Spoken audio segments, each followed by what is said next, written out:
మనలో చాలామందిమి ఎందుకు ఈ కష్టాలన్నీ నాకే వస్తున్నాయి?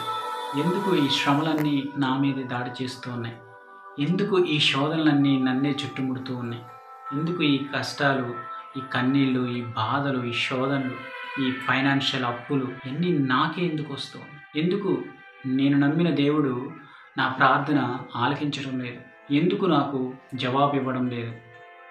ఎప్పుడు నా ఈ కష్టాలు తీరే పరిస్థితి అని మనం చాలామంది ఆలోచిస్తూ ఉన్నాం. ఎన్ని సంవత్సరాలు కష్టపడాలా నా జాబ్ ప్రిపరేషన్ కోసం? ఎన్ని సంవత్సరాలు నేను వెయిట్ చేయాలా నా మ్యారేజ్ ప్రిపరేషన్ కోసం? ఎప్పుడవుతాయి ఇవన్నీ అని మనం ఆలోచిస్తూ ఉంటాం. చాలామంది చాలా తొందరగా వెళ్ళే మార్గాల దగ్గరికి వెళ్తూ ఉంటారు. మనం ట్రెండ్ చూస్తూ ఉంటే ఒక ట్రెండ్ వచ్చింది. సో ఇట్లా చేయబెట్టి నజబజ జజరా మస చేసే తతగా అట్లా వెళ్ళి మీకు అయ్యే వర్కౌట్ అయ్యేది ఏం లేదు అక్కడ. ఎవరో మీ టచ్ అనగానే మీ కష్టాలు, మీ కన్నీళ్ళు పోవు.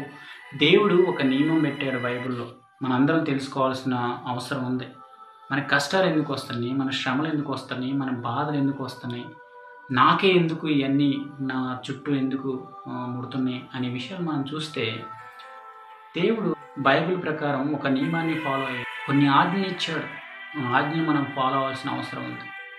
మన ప్రార్థన దేవుడు ఆలకించాలంటే మనం కొన్ని చేయాల్సిన అవసరం ఉంది. మనం మార్క్స్ వార్త 11:24 మనం క్లియర్గా చూస్తే, అందుచేతను ప్రార్థన చేయనప్పుడు మీరు అడుగుచున్న వాటి నెలను పొంది ఉన్న నమ్ముడి, అప్పుడు అవి మీకు అనుగ్రహించబడును అంటున్నాడు. అది మొట్టమొదటిది. రెండోది, మార్క్స్ వార్త 11:25 మనం చూస్తే, మీలో ఒకని మీద విరోధమైనను కలిగి ఉన్న పక్షమందు మీరు నిలవబడి ప్రార్థన చేయనప్పుడెల్లా వాని కొరకు ప్రార్థన చేయాలి, వాడిని క్షమించాలి. అప్పుడు మీ పరలోకముందున్న తండ్రి మీ పాపమును క్షమించి మీ ప్రార్థన ఆలకిస్తానని చెప్తున్నాడు. ఇది రెండోది.